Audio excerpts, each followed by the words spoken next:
Welcome to the Prospect Warehouse Podcast. This is your host, Tim Kanak. You can find me on X at Fantasy Aceball. And today, again, if you're listening to these back-to-back, we got John Anderson at John PGH. We're recording back-to-back, so that means you have to listen back-to-back. That is the law. You're not allowed to listen to them one at a time. Since we're recording them back-to-back, you must listen to both in a row. So if you sat down for the first one, you have to listen to this one right away. No break. You must continue all the way straight through. They're not going to be released at the same time, I don't think. But no, we'll give one for as a Christmas present for everybody. Same promise for this one. Let's at the end of the Phillies one, probably after we lost some people. Although maybe people will just fast forward to the top five. That's probably what I would do. But no, no. If you don't do that, but that's what I would. You have to listen all the way through, and if you listen all the way through, there's a special deal. If someone wants to get creative and get a little discount on their whatever they're buying from us, you have to listen all the way through. Now people are just going to fast forward to that. I shouldn't have. Oh, whatever. Make him go. All right, you do you. You people do you. If you want to the prospects, this is the Yankees. Everybody loves the Yankees, right? Yeah. Either everybody loves the Yankees or hates the Yankees. So you should totally listen to this one all the way through so that you know who to love and hate for the next 20 years. We learned something with the Dodgers. The Dodgers had like 4 times the views of the other ones, so the Dodgers are big. Oh yeah, well until the Eric Cross podcast, but you know, yeah. As Red Sox are also big cheese. So come on, people, this is not. You don't fly over podcasts. You can fly over those states. You can fly over those cities, but do not fly over. You're not being realistic, Tim. Warehouse. You're not being realistic at all. I absolutely would not be listening to prospects to 20 through 10 or something like that, because we opened this up and you looked at the graphic. And you said, and I quote, Roderick Arias, ooh, gross. That is what he said. So, like, okay, this guy must be terrible. So, yeah, but you have to listen to all 20 because that's how you win your deep leagues. I mean, if you're only in 10-team leagues, I guess, you know, you do you. But if you're in 15, if you're in DCs, you need to know who these guys are coming up. If you're in dynasty, like deep dynasty leagues, you have to know these guys. Or if you're a fan of the team, you're a fan of this team, then you want to know. Or again, like if you hate the Yankees, you want to know who to hate for the rest of your life. So the first guy to hate. Hold on. We just said the Phillies, but people probably aren't listening. So a reminder: Tim's prospect package came out. Totally, the top 150 full write-ups is available for paid subscribers on MLBDataWarehouse.com. But there's also another option to get his full ranks, F scores, everything 3-year, 5-year redraft, and then 750 plus prospects ranked by team, by position, all that. MLBDataWarehouse.com. Check the pinned post. That's a big addition that just happened this here week on the 22nd. It came out December 22nd. So that'll be available and updated from here on out. Great value, great thing for dynasty guys. So let's get that out of the way. Brother, if you want to win your fantasy league, you will spend $29.99, which is less than a sit-down lunch nowadays. Right. At any generic lunch stop. You will spend that money to win your dynasty league. So make sure you spend the $29.99 is nothing. You know, I paid $40 to get a burrito delivered to me last week. So what are we talking about? I mean, exactly. Like for 2 people, McDonald's is $29.99. So go in your leagues, people. Get the cheat sheets. They're very easy to use. They're very friendly. They have all the F scores for every player on them. So you can, for all the minors and the major leaguers, so you can sort by F score. You can find your speed guys, your power guys, your hit guys, whatever you want, your stuff guys for pitchers, whatever you want to search, you can search on there. And since they're spreadsheets, and find the top guys that are there. So very usable, very, very friendly spreadsheets. And then also the app that John developed for the top 150 has all the write-ups on it for all the players, has F scores, it has my tool rankings, tool grades for all these players. So definitely check that out. And then John just threw up the new symbol. Check out that beauty. I didn't even mean to do that. But AI or not AI or non-AI? No, I drew that hand drawn. That's hand drawn. Yeah. Hand drawn by John. So back to the Yankees. Unless you got anything else, John. Nope. Let's go. All right. Number 20, Roderick Arias. So Roderick Arias is a player that I have seen live, hence the EU. This guy strikes out. Is he really ugly or something? You saw him live, and And that's what made you say, ooh. This guy strikes out more than my college roommate with the ladies. So if he's listening, you just got owned, bro. Yeah. I'm not going to say his name because that's too mean. But yeah, over 30% strikeout rates for Roderick Arias. Remember, this was in the last podcast. John mentioned, so if you listen to the Phillies one and now you're listening to this one, John asked me on the last podcast, so basically, if you're decent, you will go up one level every year, right? Like grade school. And I said, yes. This guy had to repeat kindergarten. He was an A-ball 2 years in a row for the full season. Didn't even get back to high A. So this guy had to repeat kindergarten, basically. So that's Roderick Arias for you. And still, and didn't really improve. Still 30%.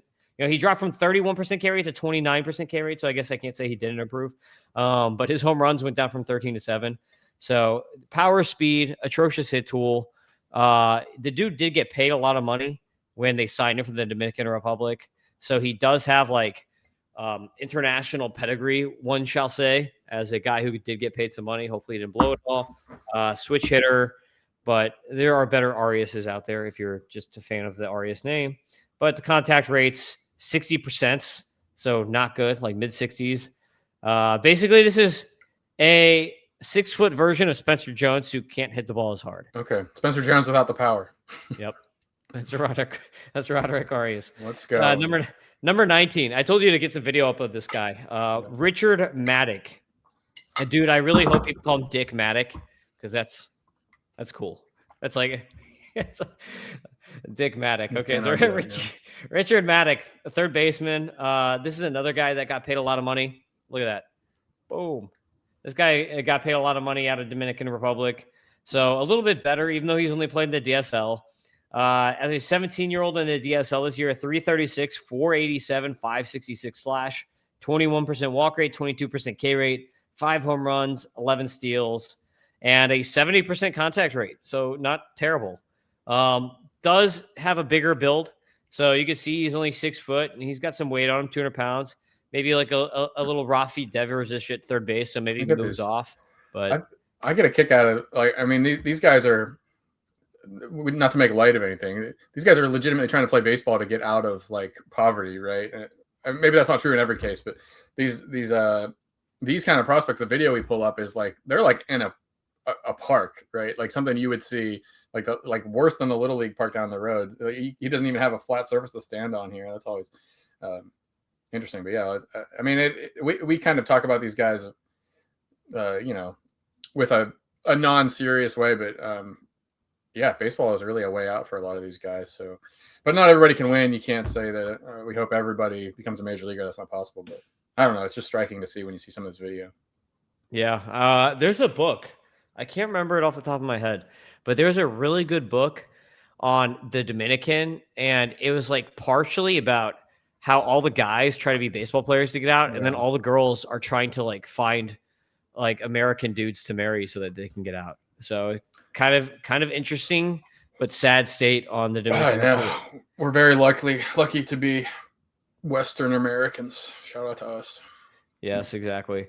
And he only got paid $850,000, so he probably did not get enough money to live forever. But Roderick Arias did. So they don't get citizenship, I guess. I'm cheering for Dick Maddock over Roderick Arias, I guess. Do they have to go back if the Yankee, he's out here on a work visa when he's employed by the Yankees? But I guess you don't. I mean, can they get citizenship easier than the normal guy? I wonder. Probably, and I mean, I don't know. What is that H-1B visa for a baseball player? Because it's I guess technically it kind of is because you can't hire someone else to fill that skill. It's not like there's people with that skill out there. So I guess maybe it is an H-1B. I don't know. Probably should stop the immigration talk before we go too far. Number 18, Brock Selvage. So Brock Selvage, Double-A starting pitcher, not good, but he's 22 in Double-A and pitches a lot of innings, and might be like a swingman or number 5 starter. So because of basically his proximity and his ability to pitch a lot of innings, that's the only reason why he's on this list.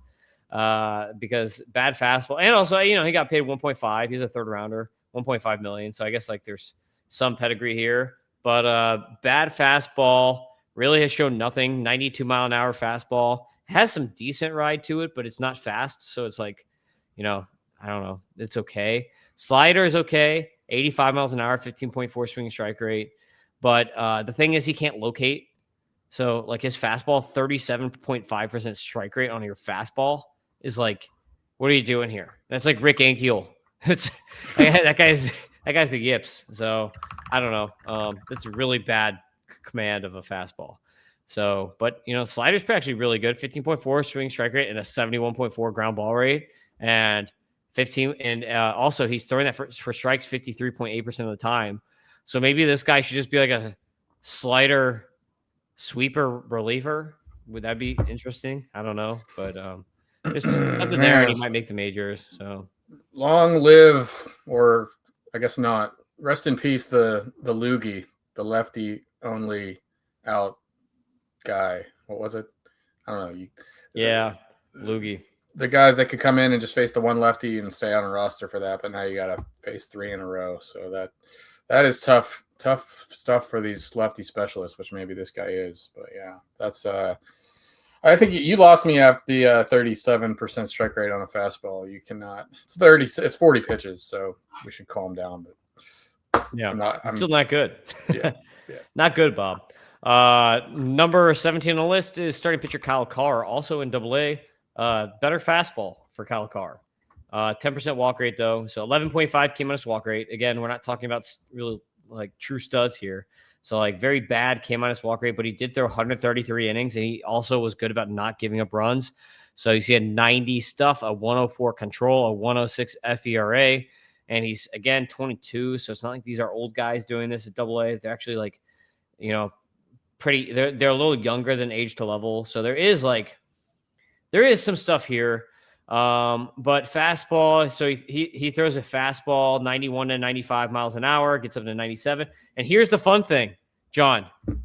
Kyle Carr invented his own pitch. So you're actually going to hate that because your model's not going to read it. But he invented a pitch called the sleeper, which is a mix of a sweeper and a slider. I hate that name. It's a stupid name. Yeah. This is 84 mile per hour. You can probably look it up. Put up Kyle Carr's sleeper and see if you can find the video on it. I got video of his. Oh, here it's already on the screen. Yeah. So he's fastball, sleeper, changeup is his pitch combination here. Just pick one, man. Sleeper's not telling me anything about the pitch. It's just saying, it's kind of both. But that was it right there. That was it. A sweeper is kind of a slider anyway. That's just it's kind of it's got a big sweep to it. But yeah, exactly. Sweeper is a slider, so I don't know. It's just fun to say sleeper, I think. I disagree. I hate it. I'm really turned on. I might have to leave this podcast right now. I knew you would hate that because it's going to break models. Because now it's going to be like, what the hell do I categorize? Is it going to get categorized as? They're not going to actually. MLB is not going to put that in. He's going to have to pick one. What do you mean? Don't they call the Sangos thing a ghost fork? Well, not in the data. No, it's a forkball. Which forkball should just be called splitters too. That's another point of annoyance for me. Forkball's a splitter. Like a forkball's. But what about a knuckleball's a knuckleball, right? Yeah, that one gets its own. What do you call a knuckle curve? A curveball? It's a curve. I changed it to curve. But what about if someone has a curveball and a knuckle curve? Then what do you do? I don't care. They're the same. All right. Let's move on. Number 15, another starting pitcher is Cade Smith. So Cade Smith is number 16 on the list. So don't skip anyone here. Isn't that the Guardians closer's name too? No, you're gonna hate this guy too because he's just the same name, different player, and he's also a pitcher, so it's gonna mess up your codes. So Cade Smith is better though. 100 coders hate this stuff. This is a freaking rough start. This is a rough start. Yeah. Well, Dick Maddock, bro. Dick Maddock versus Dick Fitz. I can't wait for that matchup. So Cade Smith, 100 F stuff, 106 F control, 104 FERA.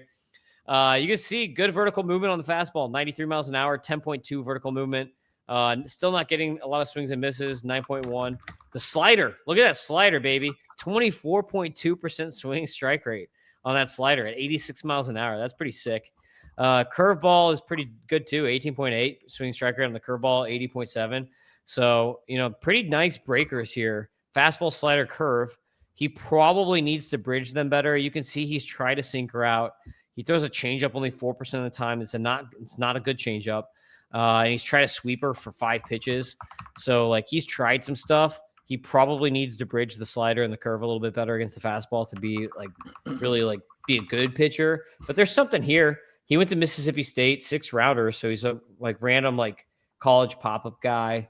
Too many walks, 11% walk rate, but he does have stuff. So the swinging strike rates are solid. It's not great, but they're solid enough. But I think there might be something here with him. This guy might actually be more interesting than the last 2 guys that we talked about. Hence why he's ranked higher. The name Cade has really been popping up. I mean, Cade Smith, Cade Povich, Cade Cunningham in the NBA, Cade Cavalli. So I did a little deep dive on this. Well, it wasn't a deep dive, shallow dive. The name Cade became extremely popular between like 1995 and 2010. And so there you go. Nobody in our generation, you were born in what, 88 or something? 87. 87. So I was born in 1990. Nobody's named Cade, but all of a sudden in the late 90s, early 2000s, people started naming their kids Cade. And now we see 20 years later, all these kids coming up. So a lot of Cades. So I have a son named Caden, but it's spelled differently. We spelled it Kaeden because I'm Irish. So boom. Some Tim knowledge there. But I don't really call him Cade. We call him Caden, or we nickname him Strong Arm because the dude is like this. No, seriously, this kid is like bigger than a 3-year-old, and he's only 1. And he gets into everything. He climbs everything, just destroys everything, pulls everything out of the shelves, off the shelves. We literally put him in the dog crate because he cannot be contained. This guy's a friggin' beast. Everyone who sees him is like, that guy's going to be an offensive lineman. So he's huge. But anyway, Caden Aceball. Yeah, Caden Aceball. Anyway, number 15, TJ Rumfield has a 80 grade name here. I want to feel a rum. Like, I actually went to the liquor store this morning and it was closed. How lame is that? For the holiday? I'm an early. I was there, I got there. So I went grocery shopping this morning before we did these podcasts. And I got to the liquor store at like 9:25. Yeah, and it didn't open until 10 o'clock. I'm like, what the hell is this? Only people with real problems. Tennessee. Normal people don't buy their liquor till 10:01. You don't know that. I just don't go out there. I'm out early. I'm trying to get my ish done early in the morning. Come on, people. Can you not buy it at the grocery store? No, in Florida. Florida's one of those states where they separate it. And by the way, I did hear you on the Diamondbacks podcast talking about how nobody cares about sports in Florida. I will tell you that is wrong. That is wrong. Again, you have to remember who lives in the state. In Florida, Puerto Ricans. Soccer is humongous, and so is fighting. Everybody in Florida watches all the fights, boxing matches, UFC. Doesn't matter. I meant baseball and football. I wasn't talking about those other sports, but yeah. Okay. And F1 is pretty big in Florida for whatever reason, because of all the Europeans in Miami, I guess. F1 is pretty big. But didn't the Rays had trouble selling out World Series games, didn't they? Didn't that happen? That's kind of where this memory comes from. I don't know. The Marlins sold out when the Marlins were in the World Series, and the WBC always sells out because people in Florida are really big into whatever their country of origin is. Right. So even though they all want to be in America and they want all the benefits of being American, they all have flags that have Venezuela on it or DR or Haiti or whatever the hell, Jamaica, whatever. Strange, they all have their flags. Yeah. I mean, it's a mixing pot, and it's funny because I can't drive around with an Irish flag. People are gonna be like, "What the hell is this Whitey doing with his freaking Irish flag?" Or traitor flag, freaking traitor. Yeah, I'm Czech and Irish. I'm gonna drive around with a Czech Republic flag. People are gonna be like, "Look at this Nazi with his Czech Republic flag up here."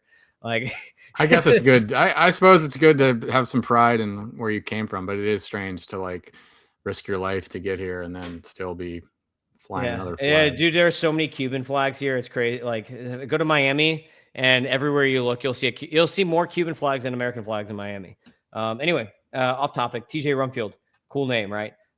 This is a quadruple A player, so he's a repeat triple A guy. But I think he has a chance, John. He hit 285, 378, 447 with 16 bombs and 5 steals last year at triple A as a 25-year-old. Look at those F scores: 104, 106, 104.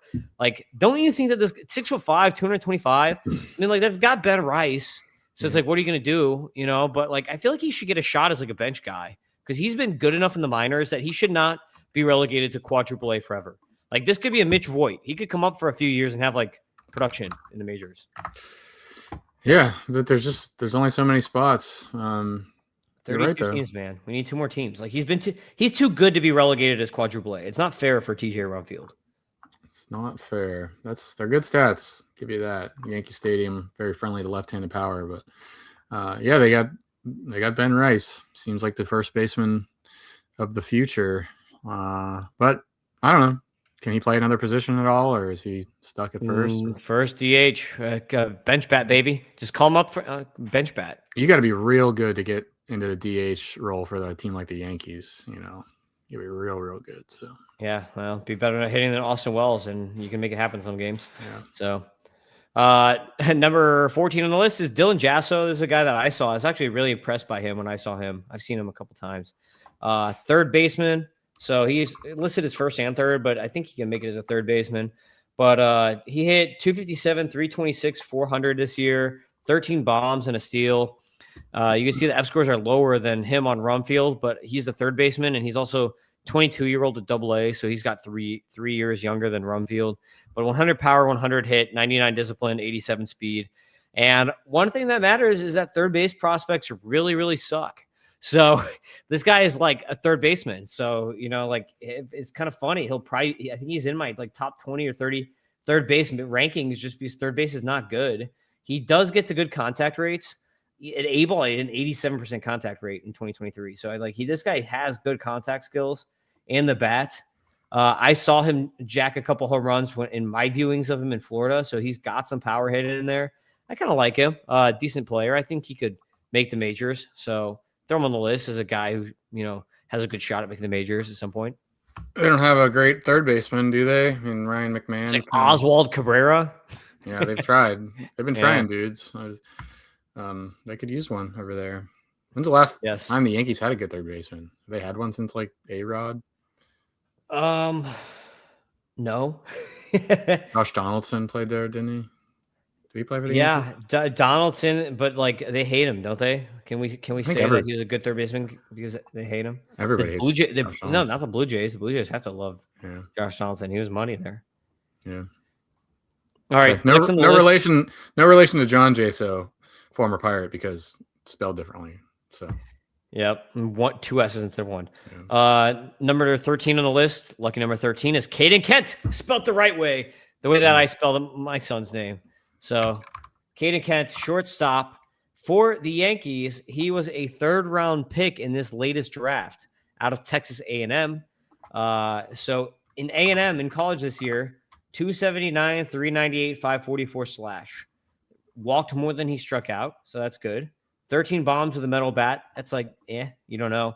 And in high A this year, so this guy got promoted straight to high A as a shortstop, skipped low A, which is interesting. And in high A, John, right out of college, 80% contact rate, which is if you had the F scores pull that back up. Yeah. 80% contact rate straight out of college to high A is pretty impressive. 108 hit tool. So that's pretty impressive for Caden Kent. Obviously, when you're looking at that, 106 plate appearances, so small sample size stuff, 210 BABIP is quite atrocious. So like you can't really judge. That's terrible luck. Like you can't really judge anything off of that. But obviously, the hit tool is pretty good, and he's got good plate skills because he walked more than he struck out in college, and can maybe get into a little bit of power. So like I don't really think there's any speed here, even though he's a shortstop. But he could be like a mid-teens power guy with a good batting average and good plate skills as a shortstop. 6'2", 200. So kind of interesting, Caden Kent. Not like, FYPD, you're looking as like a back end pick because he's a 3rd rounder. But like there's a little bit of interest here for Caden Kent, I think. Bro, Jeff Kent. Is he really? He's related to Jeff Kent? Son? Yeah. No, is he really? Yeah. He's the son of Jeff Kent? Look at that. There you go. Now Hall of Famer. Check that out. So Jeff Kent's son. Boom. That should help. Yeah. Or is it? There he is. No, that's Colton. That's one of the sons. One of these guys is Caden, probably. Who's that? There he is. Jeff Kent and Caden Kent. Yeah, that's when he's a baby. Look at that. He was like 13 or something. I start to wonder if that isn't like I mean, it's... I kind of lean toward it being bad news because you're more likely to get to the major leagues just because of your dad, right? Like not only the connections that Jeff Kent would have had to get his sons looked at, but also like, well, we got to decide between these 5 prospect or whatever guys to sign. Oh, like that guy's Jeff Kent's son. Let's go with it. It seems like it's probably a little bit easier to get there, but we'll let the numbers. Cody Clemens. Look at Cody Clemens. So, I mean, it took him a while, but he made it. Next on the list is Henry Lalane, number 12. He had a lot of hype a couple of years ago because he was really dominant in the complex league, but he hasn't really done anything yet in pro ball, like post complex league, because his command has been all over the place. He ran a 16.7% walk rate this year. So, but you can see 97 stuff, 87 control, 99 ERA. So bad. 45% ball rate. That's pathetic. That'll get you kicked out of pro ball. Yep. But he's 6'7", 211 pounds, and he's topped out at 98 miles an hour. You see his average fastball is only 92. So he's not really hitting what he was hitting in complex or like rumored hit or whatever. So maybe the complex guns were just a little bit broken. But a 6'7" pitcher is pretty fun. So, we do like that. And there is obviously stuff there, but the command is like nowhere to be found. Look at this guy. It's massive. Yeah. It's too big. Looks like a basketball player. There's the command. Yeah, there's the command. So, I mean, it's hard. It's hard to hit that stuff. Yeah. Like look at that extension that he has. It's You're right. This pitch is very hard to hit because yeah. I mean, if you're in complex league, you're probably swinging at that. That's the problem. But these guys in Able have a little bit better ball 2. Strike 1. Oh, he got one in. Yeah. Yeah. Go back to his Arsenal. What was his what were his strike numbers per pitch on that Arsenal data there? So you'd see 44% strike rate on the fastball, 43 on the changeup, 43 on the sinker. That's pretty terrible. 22% strike rate on the slider. Oof, ew. That's gross, man. He's got to work on that. If he works on that though, it's hard to hit that. So I don't know. There's a name to watch. Number 11, Brandon Beck. I kind of like Brandon Beck a little bit as like a back end starter. So if you want to pull up Beck here, number 11 for the Yankees, Brandon Beck. So Brandon Beck, you see 336 JA ERA, 97 stuff, 115 control, 102 FERA. I was looking at picking him in one of my later in my FYPD that I did with Doc because he was not picked up in that league. And in that league, if you cannot pick up prospects in season. So if that means they basically, if there's a pop-up prospect in season, they fall back to the next year's FYPD. But look at that vertical movement on the fastball. 10.7 vert is good on a fastball. He only throws at 92. But 10.4 swinging strike rate because of the 10.7 inches of vert. That's really good. Slider, 19.1% swinging strike rate on the slider. So that's a good pitch. Yeah, here we go. Boom. Brandon Beck. Look at that. So, he doesn't have velocity, but he does have, he can spin it. So we'll give him that. And he does have a little bit of proximity too. So he's 27 and he's in AAA and he threw 131 innings last year. So that means that he might be like a next man up type guy, right? Like he's older, but he could get major league run at some point next year. So if you're in a DC and you're looking for like a 49th or 50th round pick, like John, would you rather pick like a 27-year-old who's pitched 130 innings right out of AAA, like the next guy on the roster? Or would you rather get someone who like is in high A but awesome and like there's like a 5% chance to actually play? So probably it's like probably the veteran in that. If those are the only two options, yeah. Yeah, well, 106 whip last year, man. This guy doesn't walk anybody. Like he has really good command. It could be like their number 6 or number 7 starter or something on the depth chart. So. But we've got 6 more pitchers ahead of them here. So yeah, well, they're just better, but they're lower in the rank, lower in the pecking order on the depth chart. Maybe number 10, Xavier Rivas. So bring up Rivas's F scores here. I kind of actually like Xavier Rivas. So Xavier Rivas. Sorry, here we go. There we go. 106 stuff. Boom. 97 control, 108 FERA, a 326 JA ERA. Again, look at the vertical movement on the pitches. As sinker, it gets like no swings and strikes, but it has a lot of movement to it. Like you look at that, it's only 90 mile per hour, but 10.5 inches of vertical movement, 6.8 inches of horizontal movement. What is the ground ball rate on that sinker, John? 43%. 43%. I feel like it should be better. The thing has a lot of movement. I guess it's just because the velocity is so low. But he's 23-year-old lefty, 6'4", 235 pounds. I think if this guy added a couple ticks of velocity, like if he goes to drive line, how is it drive line? If he goes to drive line and adds like 2 miles per hour velocity, he's going to be way more interesting because like that's like the one knock on this guy is terrible velocity, but changeup 27% swing strike rate on the changeup is really good. So fastball, slider, sinker, change. Obviously, like the stuff works at the lower levels, but once he gets to higher levels, who knows what kind of velocity. You would see my dog Tank making an appearance if you're watching on YouTube or X. Right. Oh, great. Jumping all over me. Come on, We missed it. Yeah, he's down now. Yeah, that's my Belgian. He's massive. So, yeah, that's Rivas for I just disagree so much. I disagree so much with how you live your life, Tim. These dogs, massive dogs. I wanted to say I'm pulling up something because this fastball. How many dudes in the majors? This is the mobile version. These browser stuff. Hold on. How many guys in the major leagues average under 91 miles an hour? Like nobody, right? That's Jamie Moyer. Yeah. Not Tyler many. Rogers, but these dudes I can like. Let's see. Average velo sort. Jacob Bowers. Course. Yeah, that's why I said he needs to add a couple ticks. If he can get up to like 92, 93, then he's fine. Kyle Hendricks, but nobody wants him, you know. Well, it's all the old guys that aren't getting to 91, so that's not good news. But. Yep. All right, next, number 9 on the list is Chase Hampton. I really like Chase Hampton, but he had Tommy John, so we haven't seen him in a year and a half, but he's going to be healthy for next year. So in 2023, he had a 24.7 K- walk rate. 2024, he got hurt. He only pitched 18 innings, so it's like whatever. Like he's hurt. Like who knows? He might have been hurt even like games before that. He only pitched 18 innings, so it's like who knows? Like what last string of tendon that elbow was on. But 2023, he was really good with 24.7 K- walk. So he'll be healthy and he'll be back. And he's 24 years old for this year, and he had already pitched in AA. So I think that Chase Hampton is a name to watch maybe into spring training to see how he's pitching. What is the roster resource for the Yankees have? Who's their number 5 starter right now? Good question. Let's check this out because I want to see.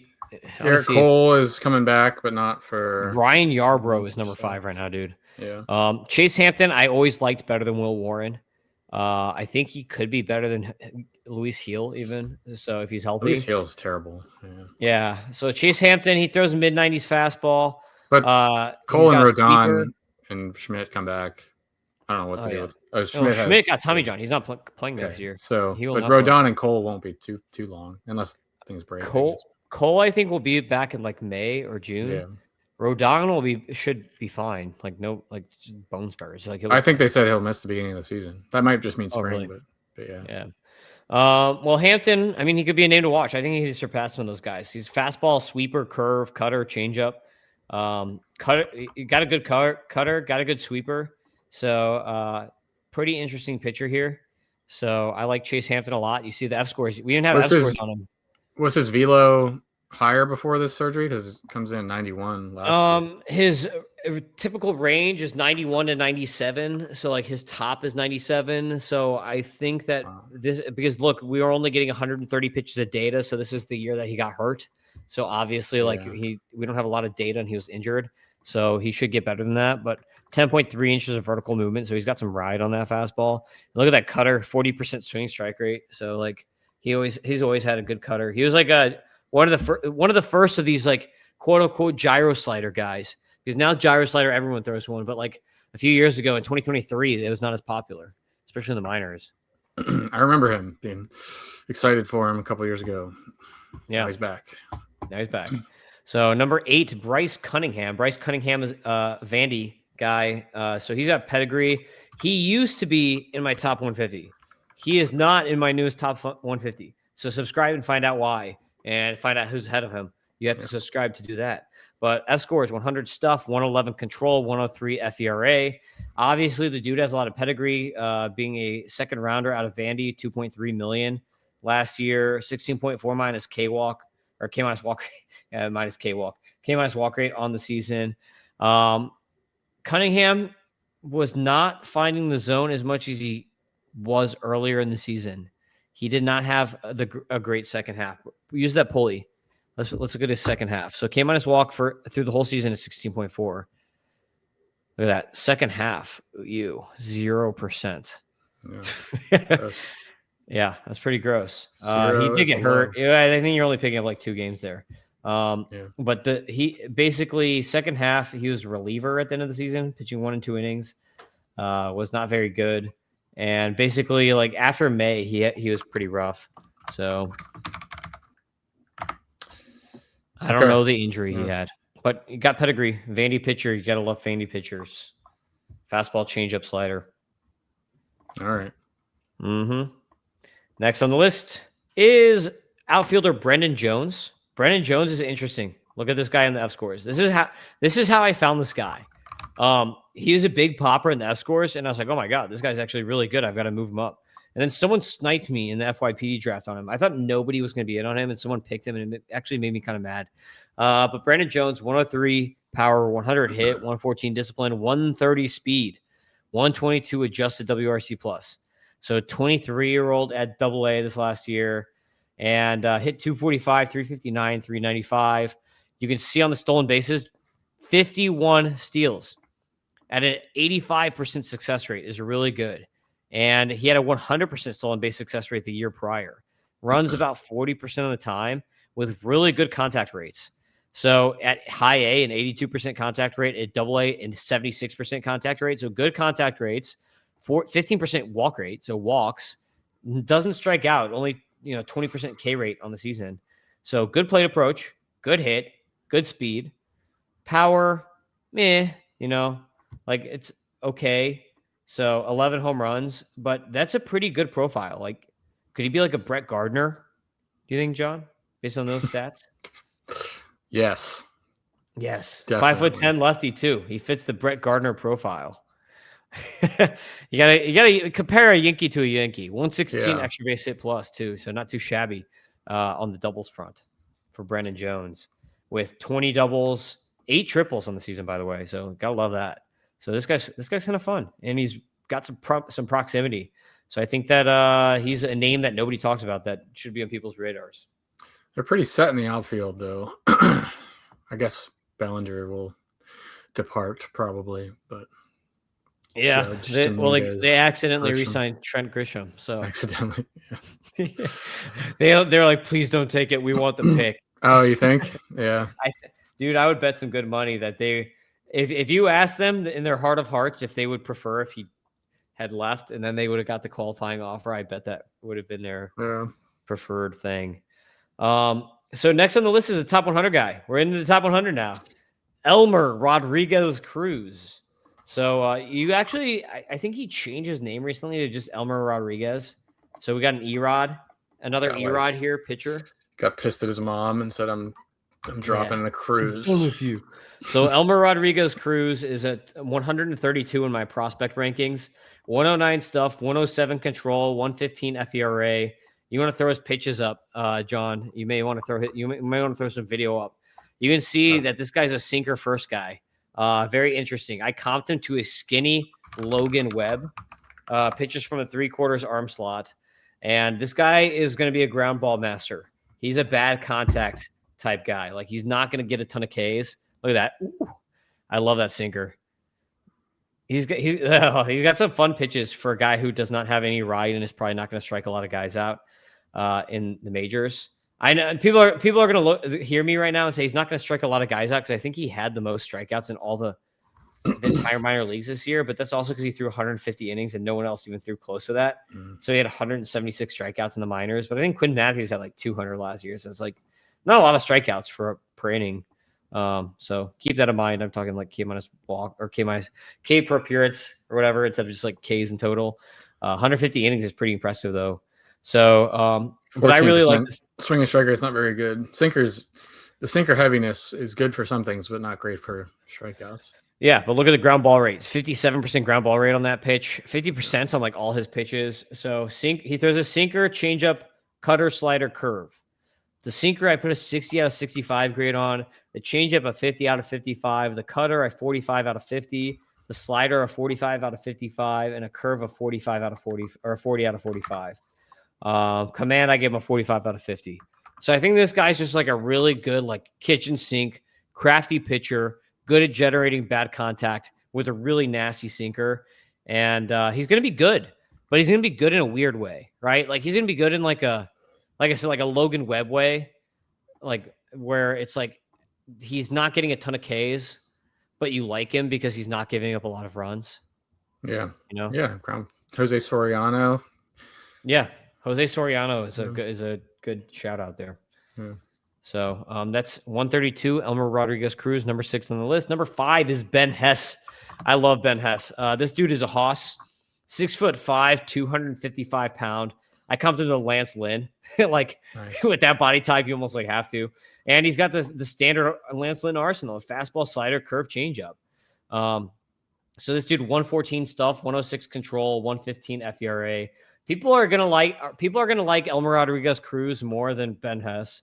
But I will tell you that Ben Hess has a higher ceiling, hence why he's ranked higher, because he's going to get more strikeouts.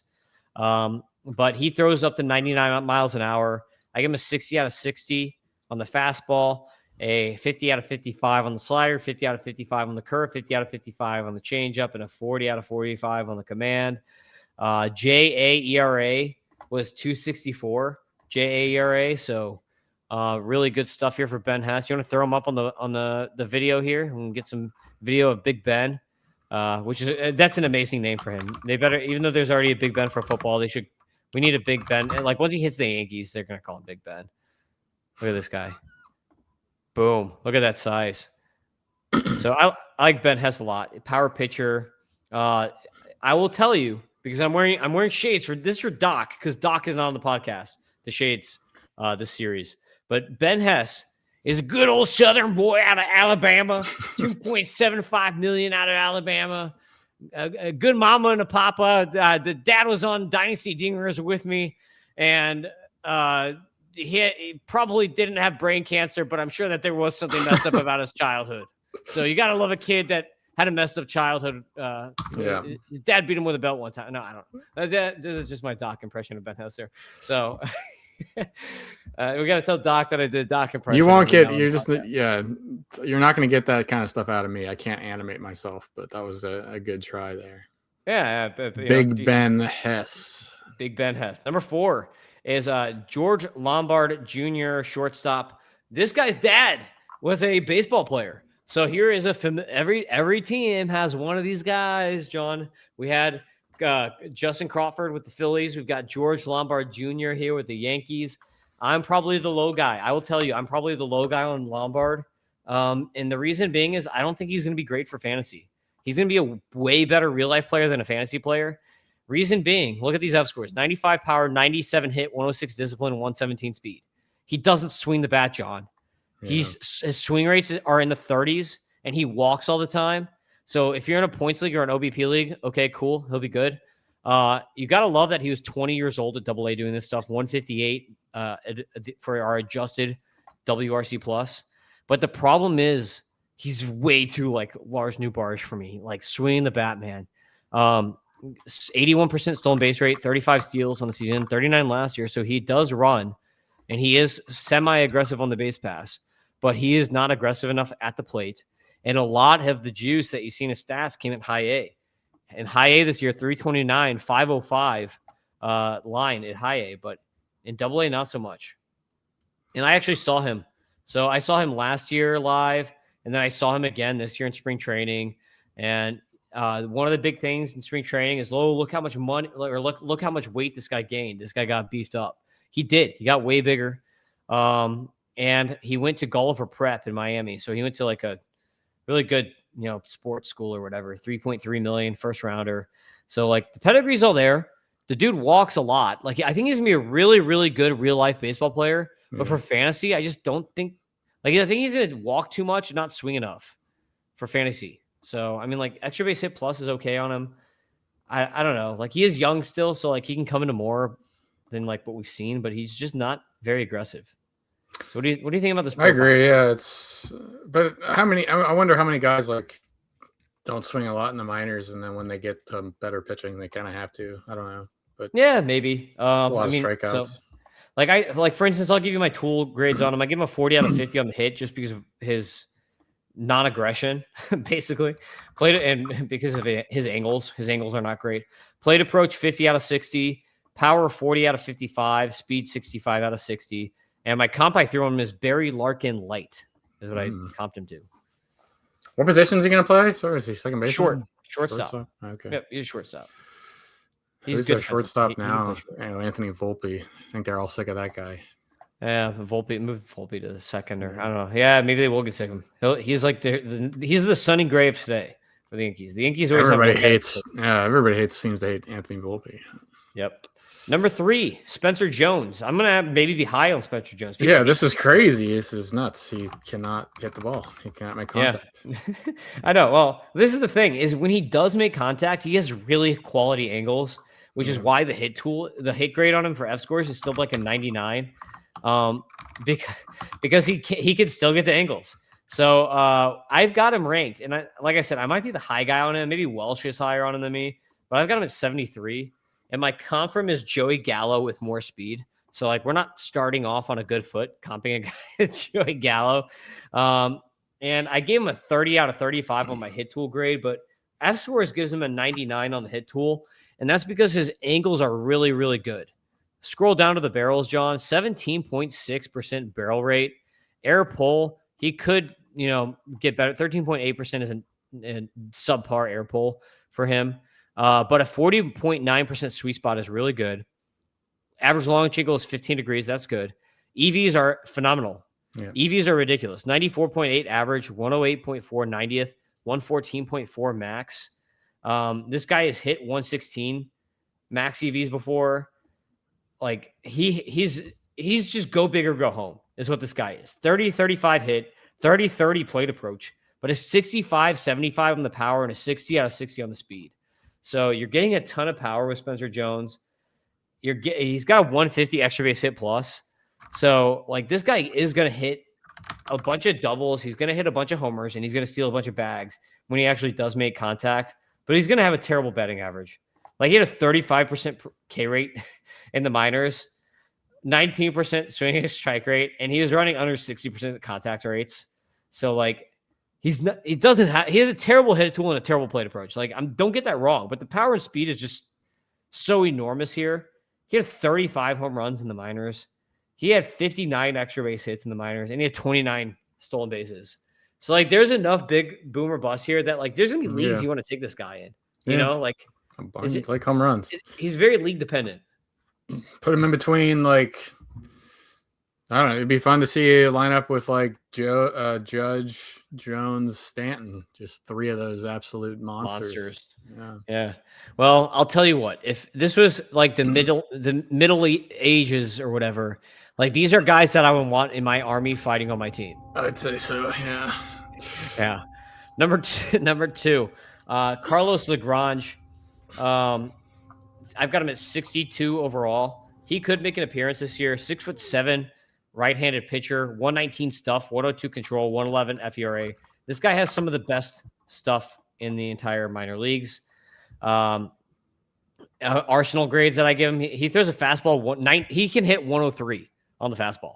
So this guy is freaking ridiculous stuff-wise. 97 to 103 mile per hour fastball. I threw a 60 out of 60 on his fastball. He throws a splitter, John, 90 to 94 miles an hour. I throw a 65 out of 70 on the splitter. Then he's got a cutter slider, gyro slider, whatever you want to call it, 65 out of 65 on the gyro slider. He's got a changeup that's not very good. I threw a 30 out of 40 on the changeup. And then he's got a sweeper that I throw a 40 out of 40 on. Command, I give him a 30 out of 40. So command is not good, but the stuff is phenomenal. This is one of the best stuff guys in the minors. So like he's interesting. Could this be your Jacob Misiorowski of whatever year? Can he improve the command? That's kind of what we have to hope for. Like, if he can improve the command, this guy's going to be a freaking unit. He's going to be a top 2 starter. If you can't improve the command, then what do you got? Robbie Ray, maybe? So, like, good seasons, bad seasons. So, like, you'll just get a very volatile strikeout guy who's going to rack up a bunch of strikeouts, but have 1.4 whips. So it's not out of control though. 38% ball rate. 13% walk rate's high, but minor league's weird, like we talked about. What level was he at? Double A. So he's got proximity. He was at Double A last year. Probably be Triple A this year. 289 JA ERA. Do the Yankees like these huge guys, or is it just coincidence? I don't like. There has to be something there, man. They're just like there's some guy high up in the scouting in the office. We need guys as tall as our buildings. Yeah, The Yankees, the Bronx Bombers, you kind of do gotta get some beef. Yeah, you see the fastball though under 40% strike rate, John. So that is like one dig. Yeah, fastball also doesn't get good swing strike rates. At least it didn't when he was at A-ball. Maybe it's better now, but back when he was at A-ball, not good swing strike rates on the fastball. So that's Carlos Lagrange. Like him a lot. Number 1, this is one of my favorite players. And this is my number 3 player at FYPDs. Is Dax Kilby, shortstop. I drafted him in my FYPD in the Doc League with 30 teams. I got him at 11 overall, so that you can actually wait on him a little bit, even though I love him. So this is like really, really good value here for Dax Kilby, but I've got him at 43 overall in the rankings here. Dax Kilby had a phenomenal debut to his big league career. So he was picked in the first round by the Yankees. 18-year-old shortstop, 6'2", 190 pounds, so good size. 100 hit tool is the only tool that we have on F scores right now because of his small sample size that he played. 173 adjusted WRC plus is what he got, but he stole 16 bases in 18 games, John, in his pro debut. So 16 bases in 18 games. My comp for him is skinny Gunnar Henderson. Yeah. So there he is. Boom. Right there. Looks like a skinny Gunnar Henderson. But he's got 5 tool written all over him. EV is 92.5 average EV as a high schooler who debuted, 104.5 90th, and 108.9 max. So this guy's posting above average EVs as an 18-year-old straight out of high school. So good EVs, good hit. He had an 86.7% contact rate in his debut and a 90.5% zone contact rate. And then he also walked more than he struck out. 16% walk rate, 13.6% K rate in his debut. Like this little A-ball debut was phenomenal. Basically, he showed that he has plus plate approach, plus hit, plus power, plus speed. So I give him a 45 out of 55 on the hit tool, a 50 out of 60 on the plate approach, a 45 out of 60 on the power, and a 60 out of 65 on the speed. I'm all over this guy. Dax Kilby, get him in every league where you got him. Smoke him while you can find him. Like, I'm all over Dax Kilby, man. 5-year plan, though, more of a... Oh, yeah, high school kid, for sure. But, like, if you're in a dynasty league, John, and someone tells you in 3 years you could have a Gunnar Henderson here for nothing in this league because when you draft them, like in our MLB data warehouse league, they're going to be $0 when they're a rookie, and then they're going to come up and they're going to be the cheapest contract. Right. That's going to be Gunnar Henderson for basically $1 or whatever in that league. That's going to be friggin' steal. It's going to be key because there's a big advantage. They got to find these dudes, but man, it seems like so far away. So many things could go wrong for someone that's come out of high school. That's the Yankees, John. Now you can do your promo. Now you're allowed. You have my permission. Okay.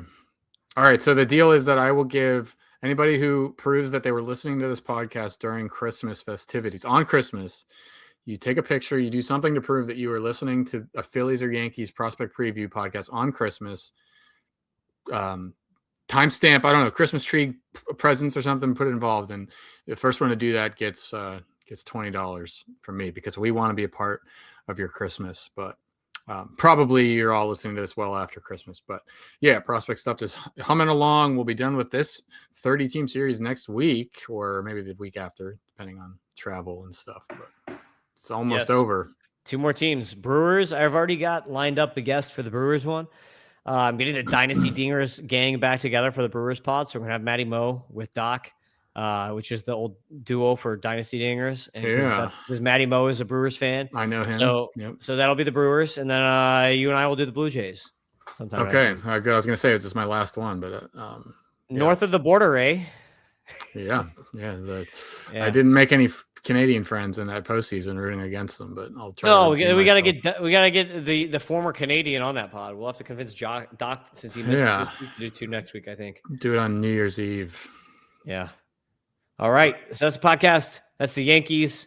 Follow me on X at Fantasy Baseball. Follow John at John PGH, and make sure you subscribe to MLB Data Warehouse, where you can get all of the prospect rankings. You'll get the app that John built. You're going to get all that stuff now, and you won't have to wait for slow trickle of teases here and there all over the internet for me on the rankings. So go check that out. Go subscribe. Get that stuff now. And everybody have a Merry Christmas. And make sure that if you are going to be traveling on Christmas, please do not drink and drive. Please use an Uber. It ain't expensive. Use an Uber. Peace out, people. Have a good one.